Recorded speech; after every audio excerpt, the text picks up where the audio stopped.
I'm live, I'm live. Yay, I'm live again. Yes. And somebody might be like, why you always going live and nobody's in your live? Because I need somebody to talk to. And this is my journal. And I like to go back and look at my journal and see what my thoughts were. Rather than writing them down, this is my way of journaling. Journaling my journey. Some good things. I'm telling you, man, just in changing one's thoughts and changing my thoughts on and perspective on how things roll, things feel better.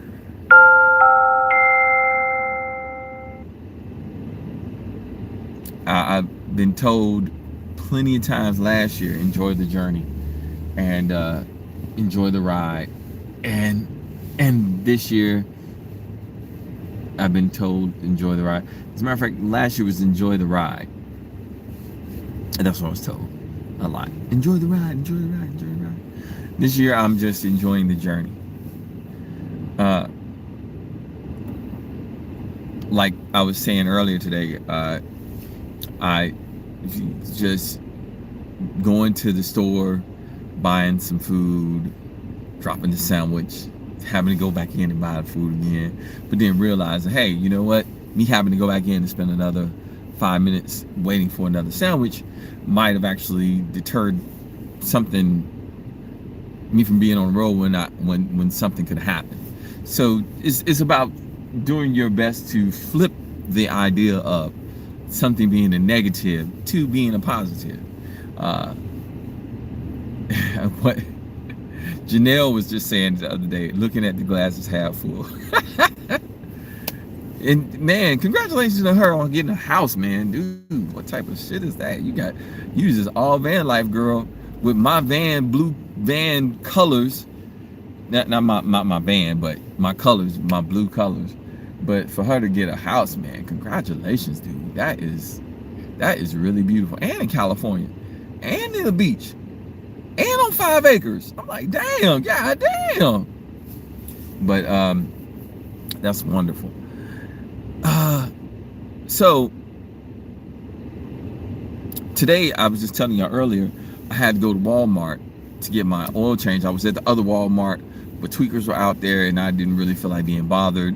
And so I came towards this Walmart because it's a Anytime Fitness out here, and it's a Walmart out here.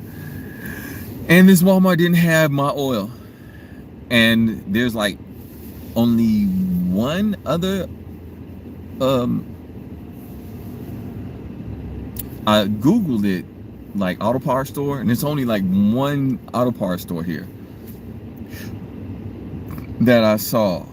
It said it was supposed to be what's the car? Was it car something? Auto parts store? You know, the one with the blue thing that looks like a piano. The blue symbol looks like a piano. All right, so they were supposed to, but it didn't turn out to be that one. It was actually Blue Line. Thanks to Blue Line, they were pretty cool. I went in there, got my oil, since Wally World didn't have any oil. I got my filter. So yes.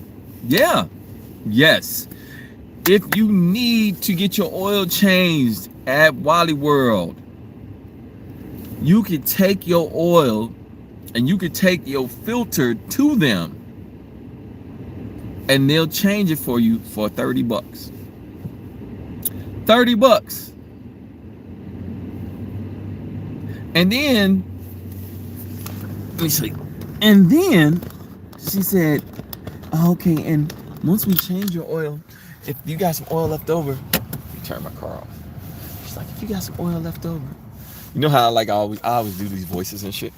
I feel like I must be Eddie Murphy, little cousin, because I'm doing voices and shit. So she said, if once your oil is changed, they'll take it. We'll put it in the bag and put it in your car. And that's what they did. They put it in the bag and they put it in my car. And so, because with a Toyota Prius, you have to always check your oil. I'm saying at least you might have to add a quart of oil every 200 miles. I'm starting to notice that. So I'm gonna take the oil that's left over here, put it in this one, because being out in different places and not having oil, it's a big deal, especially with this particular oil type, because it's rather expensive and it's all synthetic, and it's you don't want to just be somewhere and can't find it. Like I remember I was in Eureka Springs, and there happened to be a O'Reilly's right around the corner, and they had the oil. So I really, like, I was in the middle of the woods in Eureka Springs, and so you talking about fortunate. I was really fortunate that it was a O'Reilly's right around the corner from Eureka Springs, the town, and they had my motor oil. Because if I would have been out there without my motor oil, can you imagine me having to drive somewhere, all the way somewhere with no motor oil? What do? You don't really want to chance that. You don't want to have to chance driving somewhere without any motor oil in your vehicle and have your shit seize up on you. So this is what I do. I carry oil around with me now, even though it's not something I really want to do, because I'm already carrying water, I'm carrying gas, and now I'm carrying oil. You know, it's like, damn, dude, you carried everything. And thankfully, I don't have to like carry what's that shit called, antifreeze cooling or nothing like that. But the summer isn't here yet. Oh man, look, check this out. So I'm gonna fill this up with this one, because they're both synthetic, and then I'm gonna come right here, take my bike off, I'm gonna come right here, and I'm gonna have a picnic out the back of my trunk in Whileblk parking lot. We gonna picnic right here. We gonna cook our food. We gonna cool out. We gonna eat and just chillax. And I wanted to say this. I think I might have to slow down, because I'm hitting all these national parks. I found out that there's a national park just got opened up in Colorado, like the day before my birthday, on the 18th of March. They opened up a new national park. Well, they named a new national park. They missed my birthday by one day, but it's all good. They hit it with the one in infinity, so yeah, that's what's up. So I'm gonna have a little picnic right here. But the reason I was saying, I was thinking about me I think I'm moving too fast, possibly, is because I'm all the way in Oregon now, at the bottom of the line of Oregon, between Oregon and California, and it's cool out here.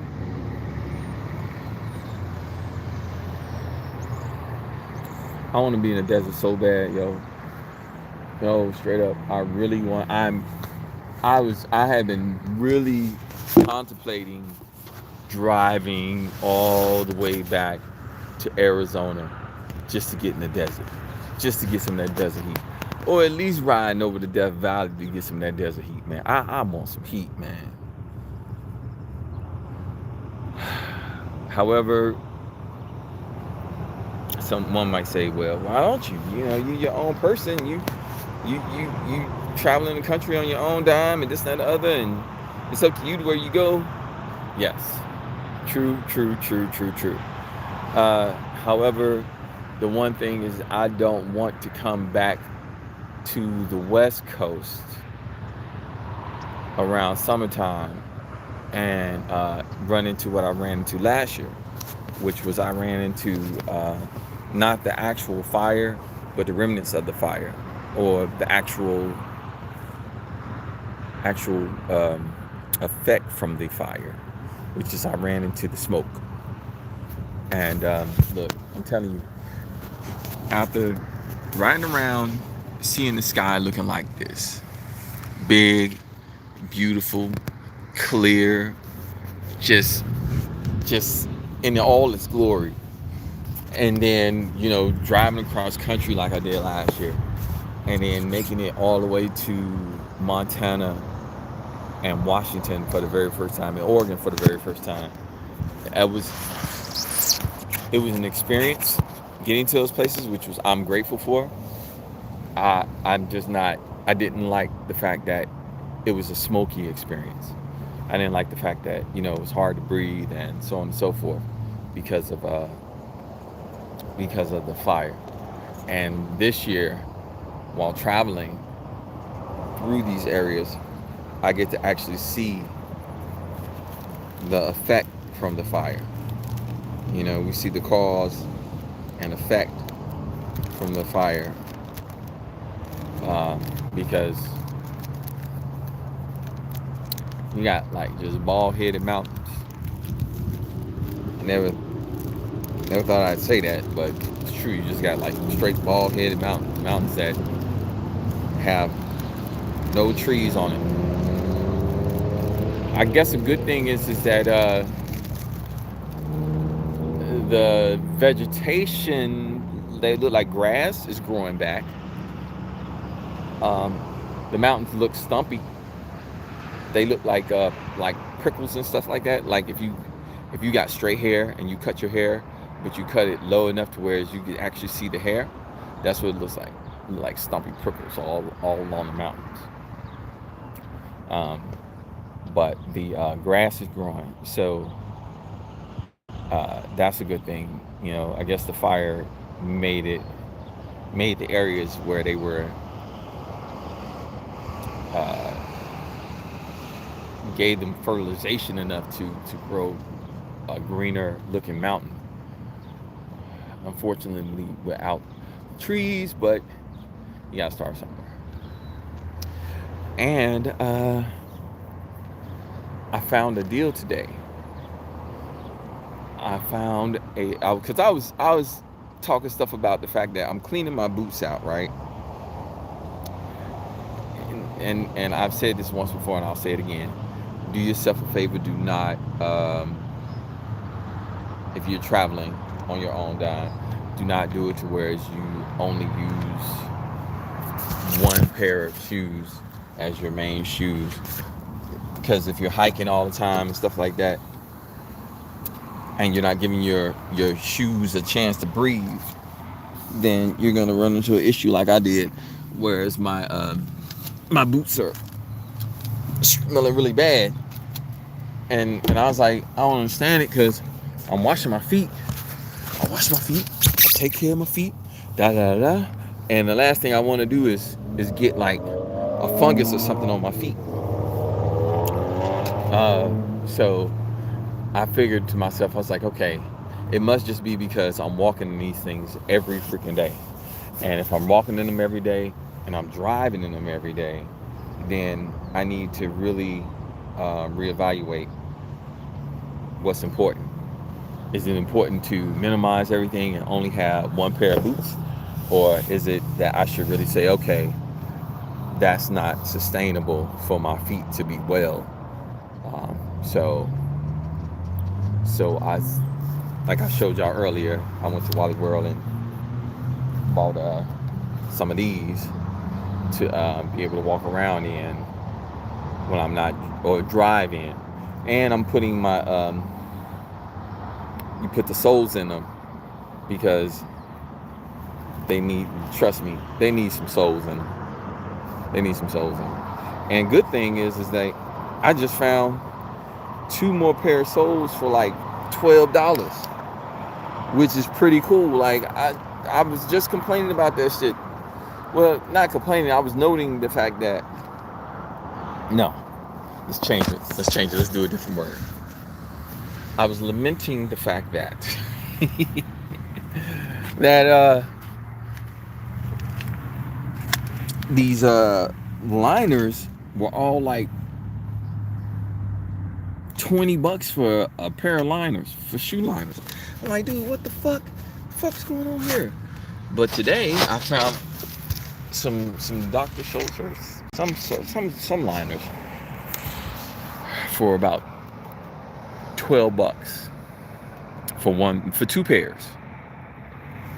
So I've been getting some, man, I'm telling you, man, I've been running into some decent deals lately, man. Like I got this for $24, and it's just really helping out on the budget for the trip. It's making it a lot easier for me to be able to drive from place to place comfortably, you know, which is really good. I want to build a what's it called? Not a nest egg, an emergency fund. Though I gotta really build an emergency fund for any issue that might come up while on the road, though. But we out here on faith. We're doing our thing. So once our emergency fund is built, it'll be built. You know, we just gotta mark that in mind. Okay. So what I'm going to do right now is I'm gonna clean these out and let them air dry some. I'm going to open up the back trunk. You see the picnic area. We're gonna have our little picnic back here, and I'm going to slow down my path on these national parks to not a crawl, but a slower pace, and because I need some heat, and I don't want to keep moving up further and further north, and it's staying cold. I want to actually move up north as the weather gets warmer, and be up out of here by the time fire season will start, and headed across country to other parts of national parks and forests and stuff like that. So that's it. That's all, folks. Just have a good day and be easy out here. All right? Peace.